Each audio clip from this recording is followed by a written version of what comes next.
Thank you very much for coming for Pennsylvania Bikers for Justice second wrongful conviction rally.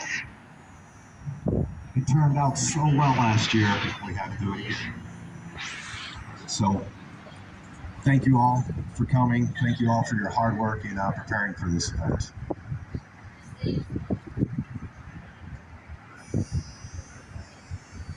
So, we have a lot of work to do as advocates for victims of wrongful convictions.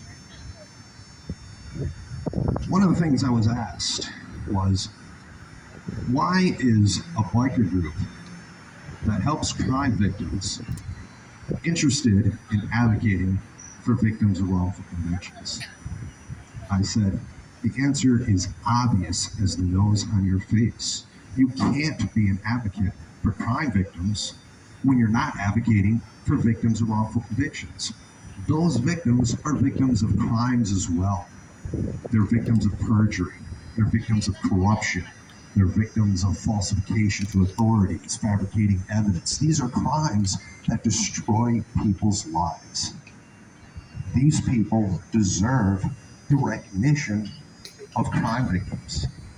The pain they suffer is equally as great as a person who was raped, a person who was robbed, a person who was murdered. You know, I once heard the comparison of a wrongful conviction being the equivalent of a murder. What you're doing is taking that life and ending it. Yes, they're still breathing. Yes, their heart is still pounding in their chest, but they are locked in a cage. The life that was meant for them is terminated, just like someone who was murdered. But yet, our legislators have not taken this issue seriously.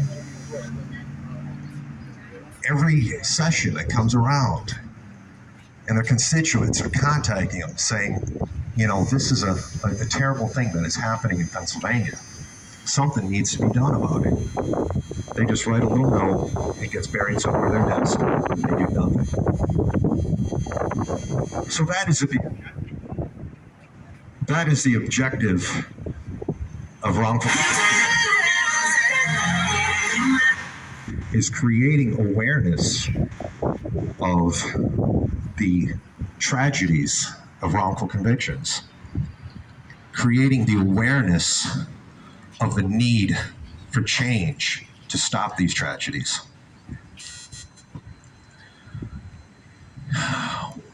In looking at the problems of wrongful convictions, they all have something in common, and that is lack of integrity. Our justice system lacks integrity. Police officers do not, and I say some police responsible for wrongful convictions, don't have the integrity to man up, to admit that they messed up, and to do what is right to make that person whole that they harmed with their flawed investigation, or relying on flawed scientific evidence, or relying on false testimony. That's a lack of integrity. The prosecutors lack the integrity to admit that they messed up, that they prosecuted an innocent person when all the evidence says that this person is innocent. They make excuses to stand by that wrongful conviction. The judges who uphold these convictions, they lack the integrity to admit that there was a miscarriage of justice in their courtroom. Then our lovely legislators who lack the integrity to change these laws to prevent these injustices from happening. And lastly, the lack integrity of the voters who keep on re-electing these people responsible for these tragedies.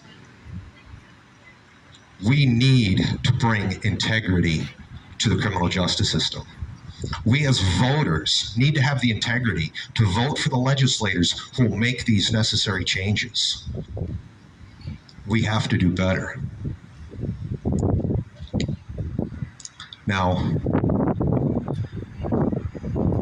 we have a little clip here of some examples of the thousands of injustices suffered by innocent people in Pennsylvania because of wrongful convictions. Please pay attention and listen to this carefully.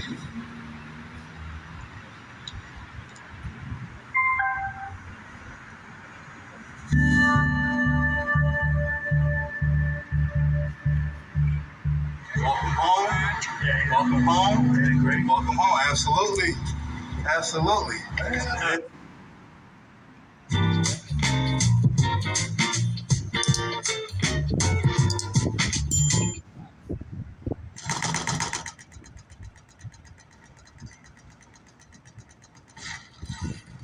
Chair now recognizes Ms. Green from Georgia.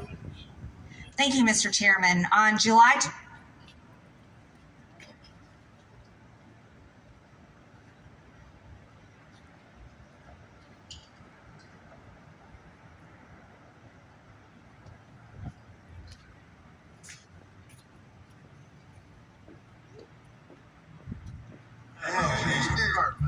I was in prison for 34 years for a rape homicide that I did not commit. They gave me life without parole. And I was there 20 years before I got exonerated. I was wrongfully accused at the age of 17 and subsequently convicted at the age of 19. We were put in prison for no reason. Pushing almost 200 years, man. It's 30 something. How old are you? 37 years? 34. I had life without parole. What did they give you once you got out? It didn't give me nothing. So you had no programs, no nothing, no consistency, anything. If you commit a crime and you're guilty, they'll give you a program. But if you're innocent, they won't give you nothing. I don't care if you're a Republican or a Democrat. It's a yes or no question. If you are deprived of your liberty and you're wrongfully convicted, should you be compensated? It's yes or no. And I think most people that you would ask would say yes.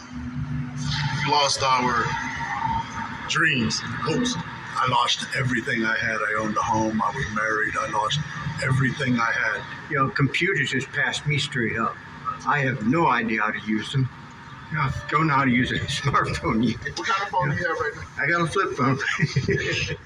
I got every main purposes in life, and this is one of them. What is people like me supposed to do? You know, the body don't allow them to work. They're too dang old to work because it's been over half their life in prison. I want state legislators to know that this is something that's real, this is something that's alive, this is something that's happening in today's time, and it needs to change. It goes what I was saying. I mean, cut it right strong. Period.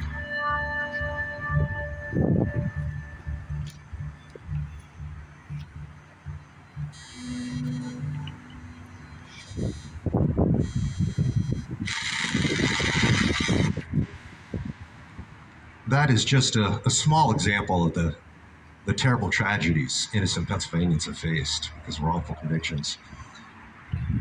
The powerful last words there. You got to right your wrong. You got to right your wrong. There is a lack of accountability in Pennsylvania in which there is no one righting their wrong. People are suffering ongoing tragedies after being exonerated because of the failure to right their wrongs. We have some wonderful people who joined us here today that were victims of wrongful convictions that are going to share their stories with us and show exactly why something needs to be done in Pennsylvania to right the wrong. Please give a warm welcome to Jeffrey Descovich of the Jeffrey Descovich Foundation.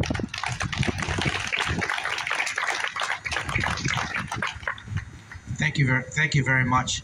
I'm Jeffrey Descovich. I'm the founder of the Jeff+others Foundation for Justice, which frees the wrongfully convicted and pursues policy changes aimed at preventing wrongful conviction. I'm also an advisory board member of Pennsylvania Could Happen to You, a supporting organization here working in partnership with Bikers for Justice for today's event, as well as overall in terms of working on passing exoneree compensation. By way of background, I want to mention that I was a victim of wrongful conviction. I was wrongfully convicted of a murder and rape, which I did not commit in New York. I was 16 when I was arrested. I turned 17 by the time the trial rolled around, and I was wrongfully convicted. Ultimately, I spent 16 years in prison prior to being exonerated through DNA testing, which identified the actual perpetrator. My charges were dismissed on actual innocence grounds, and the actual perpetrator was arrested and charged with the crime. I do want to mention that as a result of being free while I was locked up and doing time for his crime, he killed a second victim 3.5 years later after killing the victim in my case. So I've been home for 16 years. I've become an advocate, I've become an attorney, and I represent some people from my organization in their quest to be exonerated, and I do the policy work. One of the states we're doing policy work is here in Pennsylvania, which brings me to the main topic of what we're here today about, which is compensation. Pennsylvania is one of 12 states that does not compensate the wrongfully convicted.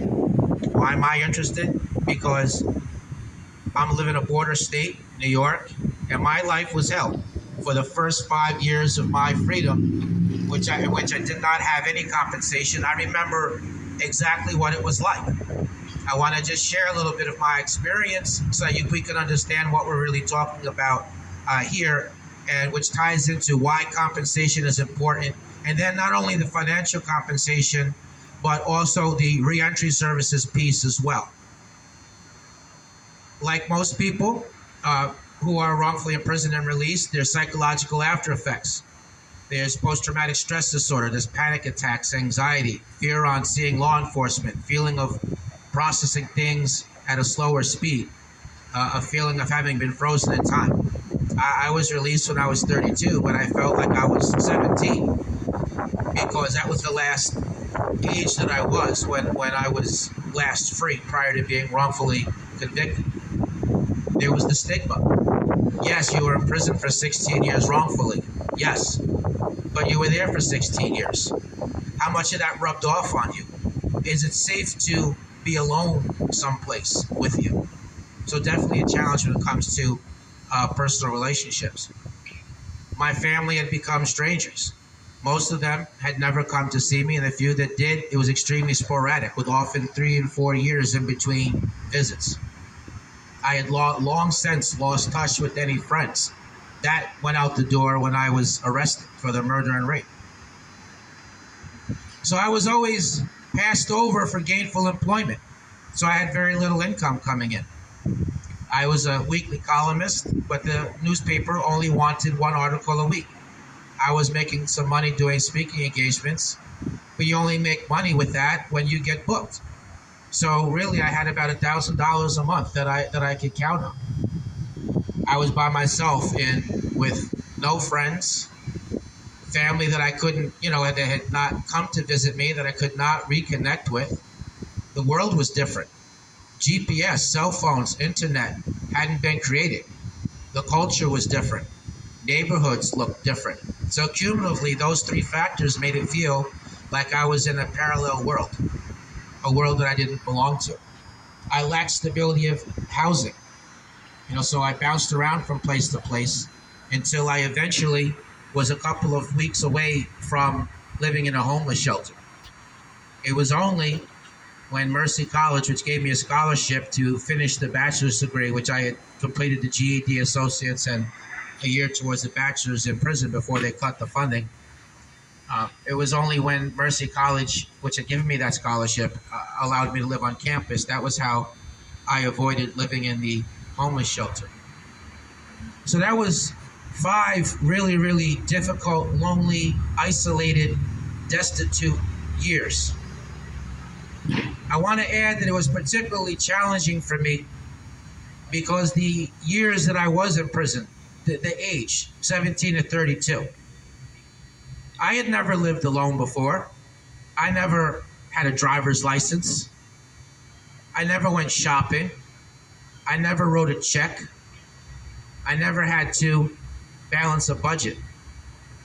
There was nothing provided to me by the state. It took 5 years before I got financially compensated, but there was nothing in that interim time period.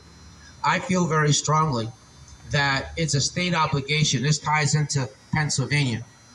It's a state obligation to provide housing, cost of living, doctor, dental, psychological services, access to public transportation, job training, job placement, classes on technology. That's the importance of the reentry services. And in terms of the financial, I mentioned how hard my life was for those 5 years without compensation.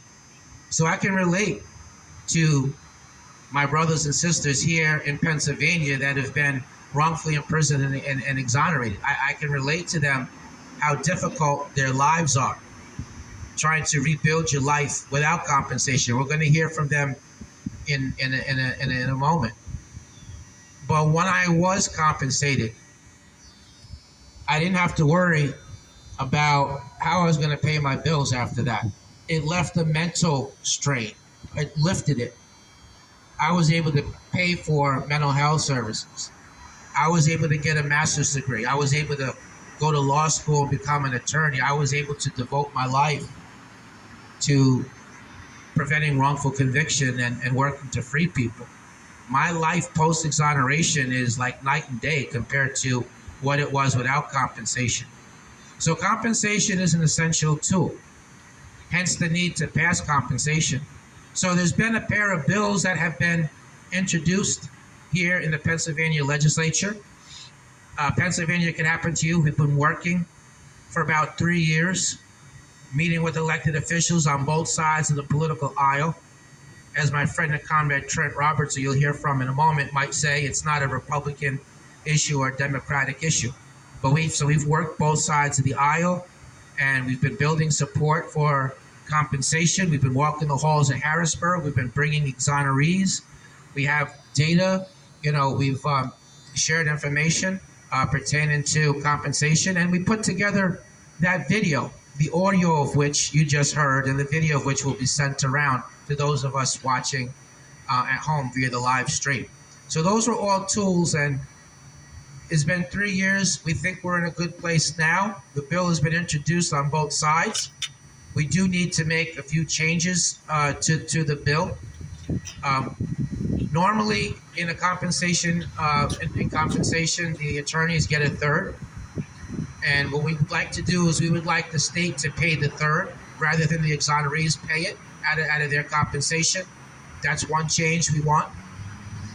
Another change that we want is any child support that's owed by a parent who couldn't meet that obligation because they were wrongfully incarcerated, that should come from the state. The state caused that, rather than the exoneree having to pay that from the compensation they received.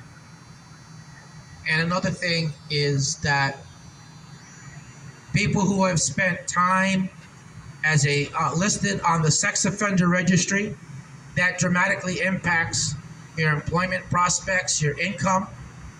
There's a psychological damage to that. So we want that to be compensatable time as well, not that it's for free. Those three things are not in the bill that's been introduced on the House and the Senate. But we're working to modify the bill to have those items included, and then we're trying to pass the bill. Like I said, it's been 3 years. Many other advocates and organizations have been at it for many, many years in the state, and it became so hopeless that many people, frankly, left the state for dead. In Pennsylvania Can Happen to You, we came in. We've been working 3 years very closely with Bikers for Justice and After Innocence and many other organizations and individual advocates, and we've got it now to the point where we have general support for compensation. We just need to get these tweaks passed and the language added in. And we need Senator Baker, whose district this is. We need her to be in support of compensation. It ultimately has to go through her committee.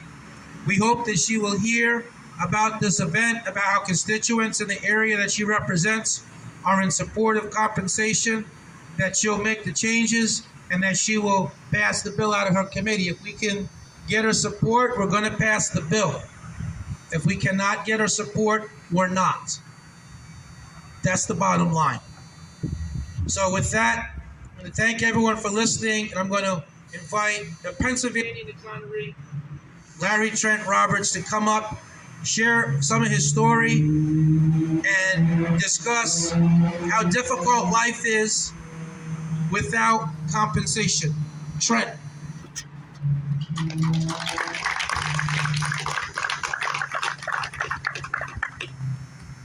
My name's Larry Trent Roberts. I'm from Harrisburg, Pennsylvania, and I was wrongfully convicted and sentenced to life without parole.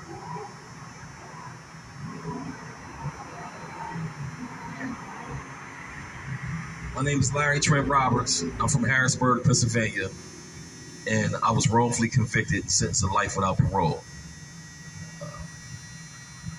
Doing life in prison is hard, and being wrongfully convicted is even harder. You lose family members, relationships, and friendships. I hope that we can get this bill passed because, you know, guys come home after doing all these years and we come home to nothing. Fortunately, I had the support of family members and friends who helped me when I got out. Without them, I don't think I could have made it. I lost everything. My life, I had a car lot, inspections, emissions, tow trucks. I lost everything. My house was like literally destroyed. It was broken into so many times. It just told the family members, just stop telling me about it. Yeah, it's rough, and I just hope that they pass this bill. Like I always say, it's not a Democratic or Republican thing. It's not a black and white thing. It's a humanitarian thing. You know, if you are deprived of your liberty and you get wrongfully convicted, should you be compensated? It's yes or no question. And I think if you ask anybody, everybody would probably agree that we should get something. You know, it's hard coming home to nothing. You know, if you commit a crime and you come home, you can get health care. You can get a halfway house. You know, if you get wrongfully convicted and you come home, you don't get a halfway house. You might have just served 10, 20 years. You come home to nothing. They don't even say thank you, you know, or say sorry. You know, so I hope that we can get this bill passed, you know, not just, you know, for myself, or, you know, for everybody that's wrongfully convicted, everybody that's suffered an injustice. Thank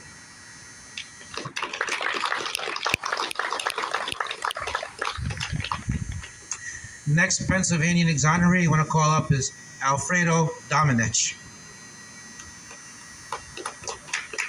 Hello, my name is Alfredo Domenech. I came from Puerto Rico in 1981 at the age of 18. In 1987, I was arrested and charged for homicide. And in 1987, I was found guilty and sentenced to life in prison. And they took 18 years to clear my name, to let them know that I was innocent. And in any moment, nobody apologized, nobody said nothing. I didn't have no help from nobody except my family. Even people in parole got more benefit than myself. And for the last 18 years, I've been struggling because I was released in 2005. This month, October 31st, in my 18 years. And it was hard. And to be honest to you, we need payment, we need compensation. Right now, I'm struggling. with in my mind, I'm struggling. I'm depressed. I suffer from depression. I've been diagnosed with the post-traumatic stress disorder, and it's hard. And it's not easy. It's like do damage good. I feel like I have broken soul, broken body, and broken spirit. And we need the money. We need the compensation. Please. Thank you. When we think about wrongful conviction, we usually think of men. But women are wrongfully convicted as well. I'd like to call up exoneree Yeidja Bostick.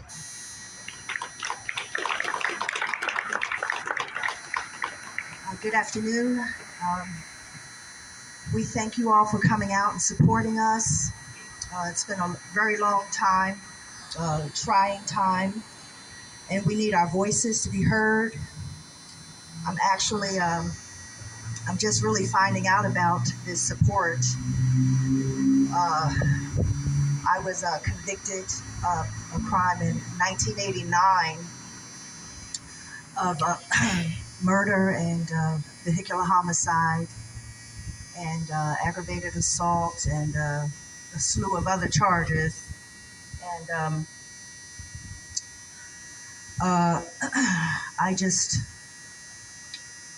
I seem like I've been fighting a fight ever since then. I was a passenger in an automobile accident, and I was knocked unconscious with a broken back and paralyzed. And when I woke up, I found that I was accused of being the driver of the car, and I was handcuffed to a hospital bed, and it really changed my life forever at that point. Even with my injuries, it was nothing more harmful than being accused of voluntarily murdering someone. It was really a hard pill to swallow. And then even after so much evidence was presented in my case, down to the accuser saying that I was innocent, I still had to fight. I was told to sign a plea bargain, and I just wouldn't, so I had to spend more time in prison. And I was sentenced to 5 to 10 years, and they didn't have a facility for a paralyzed person, so I had to go on a mental health ward, which was more traumatizing. I was held without bail at 21 years old. I had actually just gotten my driver's license. So I know the battle of my trauma, but I just didn't realize that there were so many others who have suffered and who are suffering, because I kind of dug my head in the sand when I was able to prove my innocence. I kind of just went in survival mode for the rest of my life. And I wasn't aware that there's so many of us out here, 153 in Pennsylvania exonerees, and actually 11 of us that were on death row that were exonerated. And they couldn't be here with us today, but I'm here to support all of us. And just to ask you guys, just to know that, I know when I came home, I buried my head in the sand. It was all this social media, and I didn't know how to handle that, so I never got involved. But somehow they found me on the registry of national exonerees last year, and I didn't even know about it until I started to try to do some marketing, because I've been a licensed Pennsylvania realtor for 26 years, and I pretty much had just 95% referral business, so I never had to put an ad out until the markets were changing. And so I said, well, let me get into social media. And then I realized my son, who's 18, he didn't know my story. So I said, well, maybe I should Google myself. And I did. I had my son sit there next to me, and that was his first time hearing about my case, and he cried. And I said, well, what's wrong? He was like, that's terrible, Mom. I was like, well, I pretty much just didn't give it much thought. But now I have to know that I need to be a voice for the ones that can't speak, because I do have the strength, and I feel like I've survived, and that there's so many people out here that's going to help us. All of you all being here today are helping us get this bill passed. We need everyone to open their hearts to know that even after being acquitted many years later, I suffered in silence. And now I've been brought to the platform to show that we have survived, but we need everyone's help. The compensation is beyond financial. There's so much mental instability out here that we don't want our exonerees to have to come home and get caught up in a real crime, to have to try to survive living, or to be left homeless.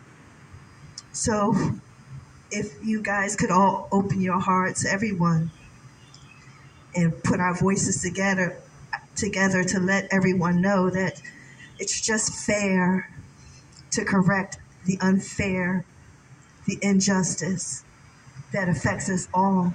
And it's generationally, because my son, 18 years, he didn't even know, because I've stayed away from social media. I didn't even connect. I lived my little life until I had a meeting with people that had spent a quarter of a century incarcerated on death row, falsely accused, and then finally exonerated. And I told them I don't even think I deserve a seat at this table, but I do, and so do all of you. And we thank you, and we appreciate you. And all the legislators, hear us and understand that we need some human kindness so that we can continue to not just survive, we need to thrive and become a real part of our community and be a support system to one another. I thank you for this time. Take care.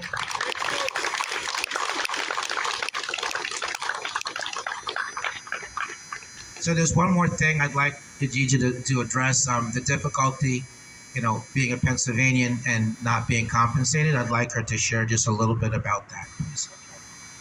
Well, thank goodness I had my family, my grandmother, my mother. Not many friends left after my ordeal. I just really didn't want to rain on everybody else's life with my misery. But my family did allow me to they supported me and they helped me through.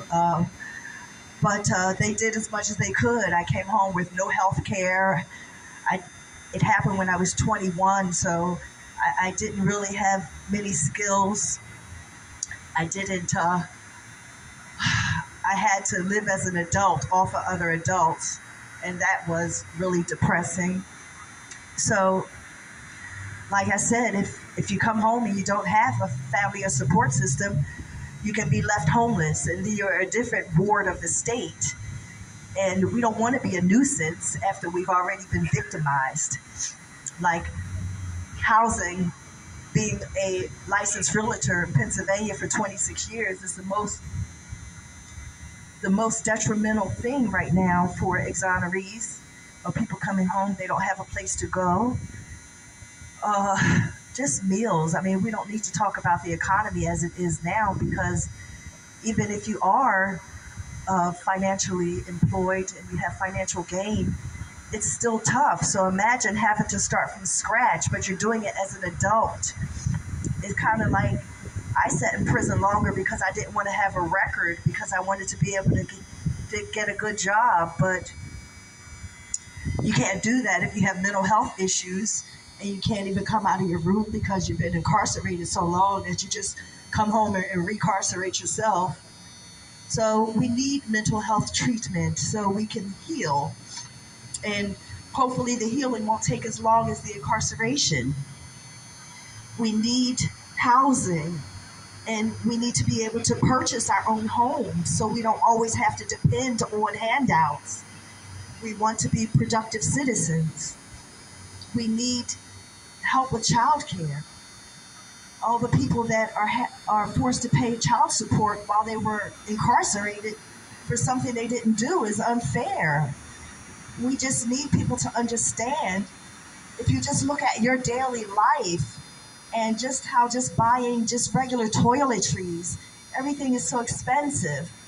And we need to be compensated for the time that we spent incarcerated, so that way we can manage our lives, start a life, and help our kids and the unfortunate ones that were a part of our unfortunate things that happened to us. You know, just being incarcerated and locked away, that's only a part of the issue. It's getting out is the scary part, because how do we live when we were taught to live where all the food was free, where the housing was free? We didn't have any bills. We just had to survive being incarcerated, like mentally trying to keep it together. But when we get out in the real world, it's almost tougher than being incarcerated, because everybody took care of you. Like, they paid for everything. But now we just want to pay for our own stuff and live our own lives. And we need help to do that. Everything is costly. Gas. I mean, it was $50, $43 in tolls to drive here to speak at the rally. You know, and people may think that realtors make a lot of money, but we don't. It's, you know. Okay, I don't know how to explain how tough it is, because everybody knows how tough it is financially in their own lives. But imagine having nothing, like just starting with nothing. And like I said, even years later, just trying to keep it all together. You know, financially, it will help, but I can't even promise you that the money is going to solve all the issues. That's why all the other benefits that we're asking for, they may not benefit me personally, but it will benefit exonerees that owe child support, other exonerees to be taken off of the registries that keep them down. You know, if they're going to let us out and exonerate us and expunge our records, it's not like that's a help if you don't give us a plan. And our plan has to start with our financial well-being, because if not, we'll just keep being sick. And we don't want to be a burden on society. We want our own, and we want to try to live our lives. It's a lot to try to fix it and get it together. So, again, we appreciate your support. Thank you so much. Wow. Thank you. Thank you. I want to recall our fallen colleague, exoneree Drew Whitley, who used to walk the halls of Harrisburg with us. He met with many elected officials. He was exonerated by DNA after 20 years. You know, Drew died in the last year. You know, but just in reflecting on him and the way he struggled, the way he lived in poverty. I mean, he used to get about $750 a month. You know, and how he used to often tell me about, you know, the psychological difficulties and how that was a big hindrance in terms of obtaining a job, And just the fact of, being in prison for 20 years by itself, I mean, what type of skills would he have anyway at that point? Just reflecting on those things, and, most families, a lot of people talked about help from, families. But for most people, a fair amount of people, I'll say, we've lost touch with our families. And for those that haven't, most of the families didn't really have all that much to begin with. They were struggling by before all that happened. I mean, not being able to afford a good lawyer had a lot to do with why many of us were wrongfully convicted in the first place. So, this is not something really that's should be passed off to the families. Most families don't have it anyway. They have very, very little. It shouldn't be that exonerees are released back into society with nothing, almost like you're reintroducing an animal back out into the jungle or the forest. We're human beings. We deserve better than that. And with that, I want to ask the Biker for Justice, State Ambassador Ray, to come up and close us out. Thank you.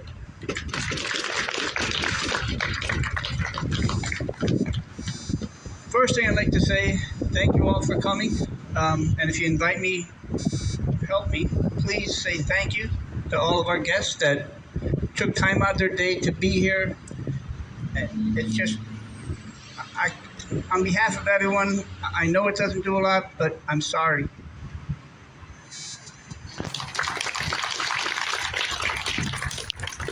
This is one of our more emotional things for Bikers for Justice, and it reaches down to the heart, because there's nothing that prevents you from being in their shoes. It really could happen to you. Really emotional, and again, there's nothing we can do to say sorry. I at least wish we could pass the bill. And thank you all for being here. It's been a great day, great turnout, and I invite you all to the after party, if you will, down at the Brick House. Thank you.